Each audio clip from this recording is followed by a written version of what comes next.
ওই কি করে জানবো যে আমাদের কপালে এরকম লাথি মারবে বলে এসেছিল? যদি জানতাম যে এরকম লাথি মারবে তাহলে কি সদরটা খুলে দিতাম? আপনারা কি শিল্প চাইছেন? হ্যাঁ, শিল্প আমরা চাইছি। চাষের অবস্থা খুবই খারাপ।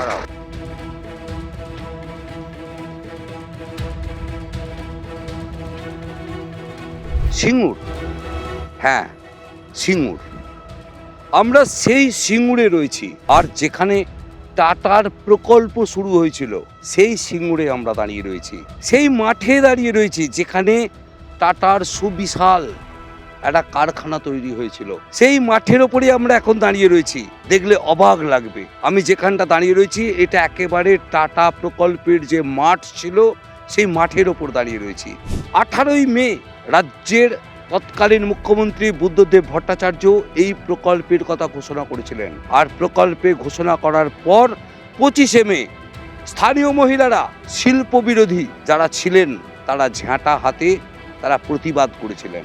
আর ঠিক 18ই এপ্রিল মুখ্যমন্ত্রী মমতা বন্দ্যোপাধ্যায় 2006 সালের কথা বলছি, সেই সময় তিনি এলেন এই এলাকার মাঠেতে। তিনি ধান রোপণ করেছিলেন কৃষকদিকে সঙ্গে করে নিয়ে। তিনি প্রতিবাদ জানিয়েছিলেন এখানে শিল্প করা যাবে না। 2006 কেটে গেছে, 2007-08 তীব্রতর আন্দোলন, সিঙ্গুর আন্দোলন। তারপর একেবারে একটা যুগ পরিবর্তন হয়ে গেছে। টাটার শিল্প, ন্যানো শিল্প সিঙ্গুর থেকে চলে গেছে। রাজ্যের মুখ্যমন্ত্রী মমতা বন্দ্যোপাধ্যায় তিনি সমস্ত আইনি জায়গায় তিনি জয়লাভ করেছিলেন ঠিকই, কিন্তু এলাকার মানুষদের কাছে তিনি কিন্তু জয়লাভ করতে পারেননি। এখন বোঝা যাচ্ছে, কারণ আমরা যে জায়গাটায় দাঁড়িয়ে রয়েছি দেখুন, একেবারে বড় বড় কেস গাছ।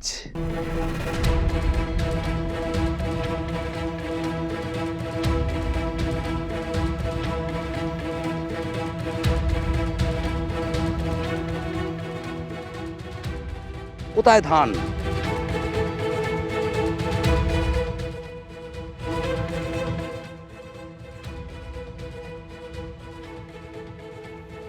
তিনি সর্ষের বীজ ছড়িয়েছিলেন। সরকার ক্ষমতায় আসলে এখানে টাটা হবে। আর চলে গেল, নিয়ে চলে গেল, সব তো কিছু করার কিছু উপায় নেই। সব তো পয়সা করে দিয়ে সব তো ভিড় ভাড় নিয়ে চলে গেল, কি করে যাবে? ওই কি করে জানবো যে আমাদের কপালে এরকম লাথি মারবে বলে এসেছিল? যদি জানতাম যে এরকম লাথি মারবে তাহলে কি সদরটা খুলে দিতাম? আপনাদের জমি ছিল হ্যাঁ, কত বিঘা? আমাদের 1 বিঘের মতো ছিল। আপনারা টাকা পেয়েছিলেন? টাকা না আমরা নিই। তারপরে যখন দিদি চেক দিয়েছিল, ও শ্বশুরমশাই নিতে গিয়েছিল, সবাইরা নিচ্ছে মানে আমাদেরকেও নিতে হবে এরকম। কিন্তু যুবকদের চোখে এখন সেই সর্ষে ফুল ফুটেছে। এলাকার সিঙ্গুরবাসী চাইছেন আবার টাটা ফেরত আসুক, শিল্প হোক। সিঙ্গুরেতে শিল্পের দরকার। শিল্পই দরকার, শিল্প না হলে লোক বাঁচতে পারবে না। চাষের অবস্থা খুবই খারাপ। ভুল বলতে আমরা আন্দোলন পার্টি নয়, তবে আমরা সাধারণ লোক সহযোগিতা করছি যাতে শিল্প হয়, এইটুকুনি আমার বক্তব্য, আর কিছু বলবো না। শিল্প আজকালকার নয়া ছেলেরা সব কিছু কাজ করবে। দাঁড়িয়ে রয়েছি একেবারে সিঙ্গুরের যে টাটার কারখানা ছিল সেই টাটার কারখানার যে মূল গেট, সেই গেটের কাছে আমরা দাঁড়িয়ে রয়েছি। কেন বলছি মূল গেট? তার কারণ হচ্ছে দেখুন, এই হচ্ছে সেই যেটা দেওয়াল, প্রাচীর, সেই প্রাচীরের একেবারে আমরা শুরুর দিকেই আমরা দাঁড়িয়ে রয়েছি। এই হচ্ছে সেই প্রাচীর, আর এই প্রাচীর থেকে একেবারে ভেতরে ঢুকে যাওয়ার জায়গা হচ্ছে সিঙ্গুরের সেই টাটার কারখানা। কিন্তু আজ কিন্তু দেখা যাচ্ছে সেই সিঙ্গুরের যে টাটার কারখানা পুরো ভস্মীভূত হয়ে গেছে।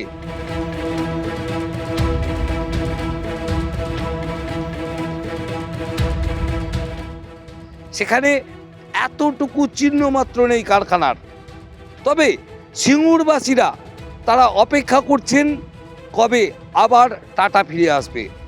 তাহলে কি সিঙ্গুরের মানুষ সেই সময় ভুল করেছিল?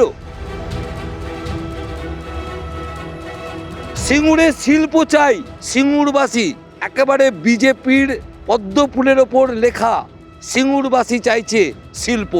তার মানে বুঝতেই পারছেন সিঙ্গুরবাসী আবার শিল্প চাইছে। বামফ্রন্টের আমলে তৎকালীন বুদ্ধদেব ভট্টাচার্য মুখ্যমন্ত্রী তিনি কিন্তু টাটাকেই এনেছিলেন এই সিঙ্গুরে, কিন্তু তাকে সরে যেতে হয়েছিল, টাটাকেও এই জায়গা থেকে সরে যেতে হয়েছিল আইনি জটিলতায়। অবশেষে এই টাটা কারখানার যে শিল্প, সেই শিল্প কিন্তু ভেঙে চুরমার করে দিতে হয়েছিল। আমরা আজকে দাঁড়িয়ে রয়েছি সেই সিঙ্গুরেই। আগামী 18ই জানুয়ারি রাজ্যে আসছেন, সিঙ্গুরে আসছেন বিশেষ করে দেশের প্রধানমন্ত্রী। আর সেই প্রধানমন্ত্রী তিনি আসছেন 18 তারিখে। সিঙ্গুরবাসীদের উদ্দেশ্যে কি বার্তা দেন সিঙ্গুরবাসী অপেক্ষা করছেন। প্রধানমন্ত্রী আসার আগে যে প্রস্তুতি, সেই প্রস্তুতি কিন্তু যথেষ্ট তুঙ্গে রয়েছে। সুকান্ত মজুমদার এসেছিলেন কিছুক্ষণ আগে, তিনি স্পষ্টতই বলে গেলেন যে রাজ্যের আবার হাল ধরতে হবে, রাজ্যের হাল ধরে সিঙ্গুরের শিল্পকে আবার আনতে হবে, টাটাই আসবে আবার ঘুরে, এমনটাই তিনি জোর করে বলে গেলেন। যিনি বর্তমানে ভারতবর্ষের প্রধানমন্ত্রী শুধু নন, বিশ্বের সবচেয়ে জনপ্রিয়তম নেতা মাননীয় শ্রী নরেন্দ্র মোদী মহাশয়, তিনি আগামী 18 তারিখ সেই সিঙ্গুরের মাঠেই আসছেন। এবং আপনাদের নিশ্চয়ই মনে আছে যে বিগত 17 বছর সময় ধরে সিঙ্গুরের মানুষ যারা অনিচ্ছুক ইচ্ছুক দুপক্ষের কথাই বলছি আমরা, বা সাধারণ মানুষ, তারা কিন্তু ধীরে ধীরে অন্ধকারের অতল গহ্বরে তলিয়ে গেছেন। তাদের কথা কিন্তু কেউ শোনেওনি, তাদের কথা কেউ বলেনি। সেই সময় রতন টাটা বলেছিলেন যে আমার মাথায় শুধু বন্দুক ধরা হয়নি, ট্রিগার পর্যন্ত টিপে দেওয়া হয়েছে। সেই জন্য আমি গুজরাটের আনন্দে আমার কারখানা আমি নিয়ে যাচ্ছি। এবং এই টাটার মাঠ আর 17 বছর আগেকার নরেন্দ্র মোদী, অর্থাৎ তখন তিনি মুখ্যমন্ত্রী ছিলেন, এখন সেই নরেন্দ্র মোদী ভারতবর্ষের প্রধানমন্ত্রী, সবচেয়ে জনপ্রিয়তম নেতা, আবার মেলবন্ধন ঘটতে যাচ্ছে। তখন যে মেলবন্ধন ছিল সেটা ভার্চুয়াল মোডে বলতে পারি আমরা এখনকার দিনে, কারণ মোদিজি এখানে ছিলেন না, মোদিজি রিসিভিং এন্ডে ছিলেন। অর্থাৎ টাটা চলে গেল, ন্যানো কারখানা চলে গেল, তাকে গ্রহণ করার জন্য মোদিজি 2 হাত ভরে তাকে গ্রহণ করে আনন্দের সেই এলাকায় এখন বর্তমানে আপনারা যদি গিয়ে থাকেন বা আপনাদের প্রতিনিধিদের যদি ভিডিও আনতে পারেন, দেখবেন সেখানে অটোমোবাইল হাবে পরিণত হয়েছে। এবার দুটো পক্ষকে তুলনা করা যাক কি হলো। ধরে নিন সিঙ্গুরে আইটিআই আছে, পলিটেকনিক আছে বা ইঞ্জিনিয়ারিং কলেজ আছে, হুগলি জেলাতে কোথাও না কোথাও আছে, বহু জায়গায় আছে। সেখানকার অটোমোবাইল নিয়ে পাশ করা আমাদের আইটিআই পাশ করা ছেলেটি বা মেয়েটি, বা পলিটেকনিক থেকে আইটিআই অটোমোবাইল পাস করা হোক, বা পলিটেকনিক থেকে ডিপ্লোমা অটোমোবাইল করা হোক, বা কোনো বেসরকারি ইঞ্জিনিয়ারিং কলেজ থেকে বিটেক অটোমোবাইল করা ছেলে বা মেয়েটি এখন গুজরাটে যান বা গুজরাটে যেতে বাধ্য হয়, তাদেরকে বাধ্য করা হয়েছে। আর সেই গুজরাটে যদি আইটিআই থেকে পাস করা একটি অটোমোবাইল ছেলে হয়, সে বাড়ির পাশে আনন্দে চাকরিটা করতে যান, সন্ধ্যেবেলা মা বাবার সাথে দেখা হয়। আর আমাদের ছেলে মেয়েরা যারা গুজরাটে যাচ্ছেন বা অন্য কোথাও যাচ্ছেন, তারা মরার সময় মা বাবার যখন মৃত্যু ঘটে, মা বাবার মুখে জল দেওয়ার পর্যন্ত সময় তাদের হয় না। এটা বাস্তবিক পরিস্থিতি। সিঙ্গুরের মানুষ যারা, তারা কিন্তু আজ বলছেন যুব সমাজের যে সিটদাঁড়া, সেটা হচ্ছে বেকারত্বের জ্বালা। সেই বেকারত্বের জ্বালা তারা আজ সহ্য করতে পারছেন না। আজকে আমাদের এখানে এই ভ্যাক্সের কাজটা চলছে বলে লোক কোনো গতিকে খেতে পাচ্ছে না, হলে খেতে পেত। উন্নতি 100 বার উন্নতি হতো। সর্ষে ছড়ালেই হয়, সর্ষে হয়ে যায়। সর্ষে করে কি আর আমাদের পেট চলবে? আমাদের মেন হচ্ছে কাজ, কাজ করলে তবে চলবে। সেই বেকারত্বের জ্বালা তারা আজ সহ্য করতে পারছেন না। যেটা যুবকদের যে সিটদাঁড়া শিল্প, সেই শিল্প কিন্তু সিঙ্গুর থেকে তুলে দেওয়া হয়েছিল, উচ্ছেদ করে দেওয়া হয়েছিল।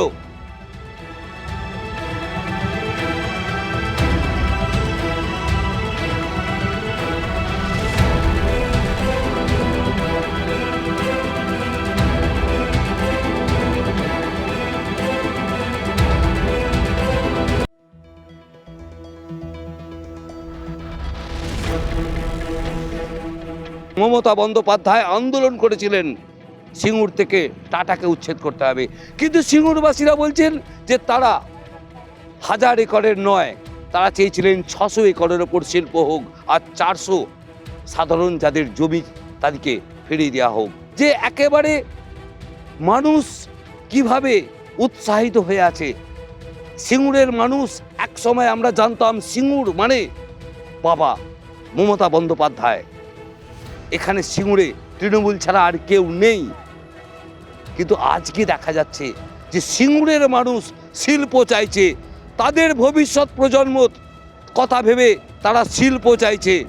তারা কিন্তু পরিষ্কার বলছেন ঘুগনি চপ বিক্রি কতদিন আর করব, তাই ঘুগনি চপ নয়, এবার শিল্প আনতে হবে। শিল্প চাই, শিল্প চাই, শিল্প চাই। রাজ্যের পাড়া পরিবর্তনের ডাক দিচ্ছে তারা। এই সিঙ্গুর থেকেই তৃণমূলের উত্থান। যে সময়ের কথা আপনি বলছেন যে একটা মানুষ কৃষি চেয়েছিল, তার 70% মানুষ তখনও শিল্প চেয়েছিল, মাত্র 30% মানুষ কৃষিটা চেয়েছিল। এখন ওই 30%টাও বলছে শিল্প হোক। রাজ্যের পরিবর্তনের ডাক অবশ্যই রাজ্যে পরিবর্তন হতে আর সময়ের অপেক্ষা। সিঙ্গুরই পুনরাবৃত্তি করবে। সিঙ্গুর থেকে যার উত্থান হয়, সিঙ্গুর থেকেই তার পতন হয়। বলছেন আবার বিজেপির উত্থান হবে। অবশ্যই হবে, কারণ আর তো বিকল্প কেউ নেই। বিজেপি ছাড়া বাকি তো সেদিকে চলছে, তৃণমূল, সিপিএম আর কংগ্রেস একই। সিঙ্গুরের মানুষ শিল্পই চাইছে। সিঙ্গুরের মানুষ শিল্প চাইছে বলে তো আপনারা তো দেখলেন। আজকে এই যে প্রধানমন্ত্রী সভা আপনারা দেখেছেন যে মানুষের মধ্যে কি ব্যাপক উন্মাদনা। আমার এখানে একটা ধ্বংসস্তূপের মাঝখানে আমরা প্রধানমন্ত্রীকে পেয়েছি প্রথমবার। ঐতিহাসিক একটা মুহূর্ত যে ভারতবর্ষে কোনো প্রধানমন্ত্রী সিঙ্গুরে তথা আমাদের গোপালনগর পঞ্চায়েত এলাকায় এসেছেন। আমরা গোপালনগরবাসী হিসাবে খুব গর্বিত। এবং এই উচ্ছ্বাসটা কেন জানেন, মানুষের মধ্যে একটা আবেগ তৈরি হয়েছে, মানুষের মধ্যে একটা আশা তৈরি হয়েছে।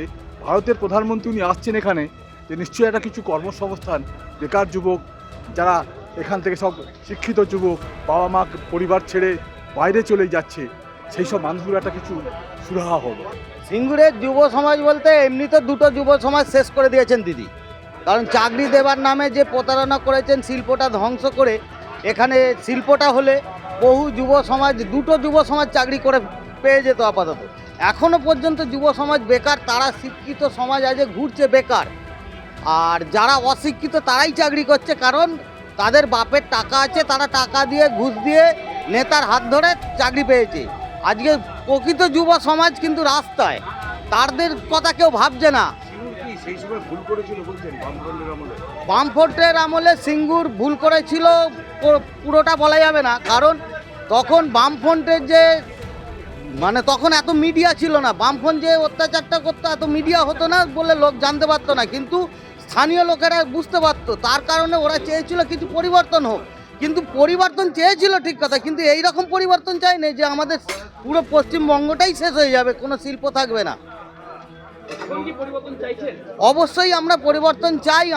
আমাদের ভবিষ্যৎ নষ্ট হয়ে গেছে ঠিক আছে, কিন্তু আমাদের আগামী প্রজন্ম যাতে চাকরি করুক, সুখে থাকুক, এটাই তো সবাই চাইবে। এবং প্রত্যেক বাবা মা চাইবে আমার সন্তান কোনো একটা কাজ করুক, তো ইনকাম করুক, সেই আশায় বুক বাঁধছে এখন সিঙ্গুরবাসী। সিঙ্গুরের মানুষ কি চাইছে? শিল্প চাইছে না হচ্ছে কৃষি চাইছে? শিল্প চাইছে। আমি জমি দিয়েছি শিল্প হওয়ার জন্য। আমার জমি আছে, আমার 10 কাঠা জমি আছে, কারখানা হওয়ার জন্য দিয়েছিলাম।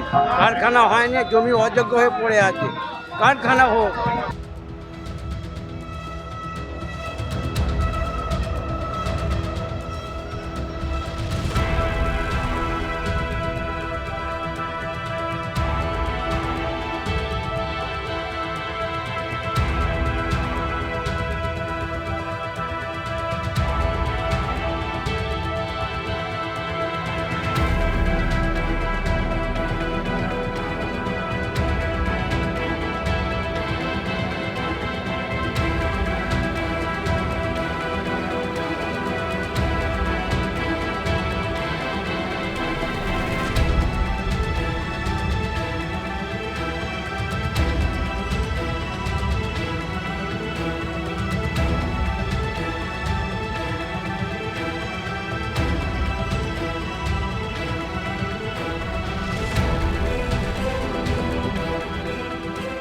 যদি সদিচ্ছা কারো থাকতো শিল্প করার, তাহলে শিল্পটা হলে শুধু আমাদের সিঙ্গুরের উপকার হতো এরকমটা নয়, সারা পশ্চিমবঙ্গ ভারতবর্ষ অনেকটা এগিয়ে যেত। কারণ এখান থেকে রয়্যালটি আসতো, প্রচুর মানুষের কাজের সংস্থান হতো, অনুসারী শিল্প তো হতো। অনুসারী শিল্প তো অবশ্যই হতো।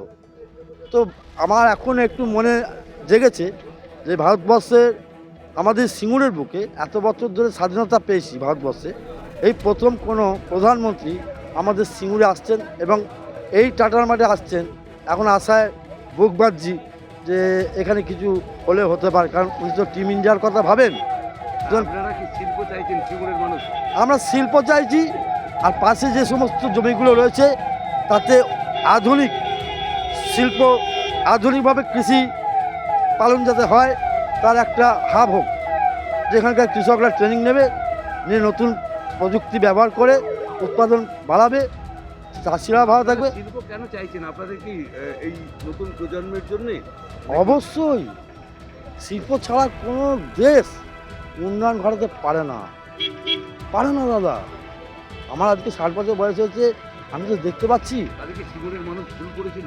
অবশ্যই ভুল করেছিল। এখানে সিঙ্গুরে তৃণমূল ছাড়া আর কেউ নেই, কিন্তু আজকে দেখা যাচ্ছে যে সিঙ্গুরের মানুষ শিল্প চাইছে, তাদের ভবিষ্যৎ প্রজন্ম কথা ভেবে তারা শিল্প চাইছে।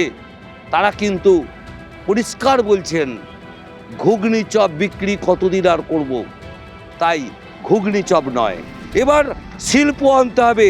শিল্প চাই, শিল্প চাই, শিল্প চাই। রাজ্যের পাড়া পরিবর্তনের ডাক দিচ্ছে তারা।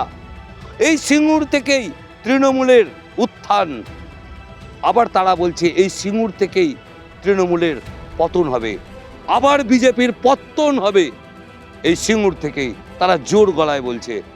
তাহলে কি রাজ্যের পালা পরিবর্তন হবেই? সেটা কিন্তু নির্বাচন বলবে। আমরা বলছি সিঙ্গুরের মানুষদের কথা। সিঙ্গুরের মানুষ তারা প্রথমে ভুল করেছিল। তারা বলেছিল ইচ্ছুক অনিচ্ছুক কৃষক তৈরি হয়েছিল, এইরকম অনেক জটিলতা। তারপর কিন্তু শিল্পটাই উঠে গেল, চলে গেল গুজরাটে। আর বাংলার মানুষ, বাংলার যুব সমাজ হাহাকার করেছে শিল্পের জন্যে। এই শিল্পকে কেন্দ্র করে বহু অনুসারী শিল্পের যারা এসেছিলেন অনুসারী শিল্প তৈরি করতে, তারাও কিন্তু অনেকে এই অনুসারী শিল্পকে ছেড়ে দিয়ে তারা কিন্তু যে যার তল্পিতল্পা গুটিয়ে এখান থেকে আবার চলে গেছেন। আজকে সুকান্ত মজুমদার পরিষ্কার বলছেন, স্পষ্টত বলছেন যে রাজ্যে শিল্প আসবে, আমরাই আনবো টাটাকে, সুতরাং শিল্পের কোনো অসুবিধা হবে না। সুতরাং একেবারে এলাকার যারা প্রান্তিক কৃষক, যারা মেহনতি মানুষ, তারা পরিষ্কার বলছেন সিঙ্গুরে টাটা চাই, শিল্প চাই। প্রধানমন্ত্রী আসছেন, প্রস্তুতি চলছে, হই হই করে সিঙ্গুরের মানুষ কিন্তু সমর্থন করছেন। আর যেখানে টাটার কারখানা ছিল সেই টাটার কারখানার বুকেতেই কিন্তু প্রধানমন্ত্রীর জনসভা হবে। এলাকার ইচ্ছুক অনিচ্ছুক নয়, যারা শিল্প চাইছে তারা বলছে প্রধানমন্ত্রীর সভা এই মাঠেই হবে, যেখান থেকে টাটাকে উচ্ছেদ করে দেওয়া হয়েছিল সেই মাঠেই হবে। একেবারে সেই ছবি আমরা তুলে ধরলাম। সিঙ্গুরের মানুষ তারা উৎসাহিত, তারা চাইছেন শিল্প হোক, শিল্প হোক, শিল্প হোক। আমরা এই মুহূর্তে রয়েছি সেই সিঙ্গুরেই। সিঙ্গুর থেকে অনুপ চট্টোপাধ্যায়, আর প্লাস নিউজ।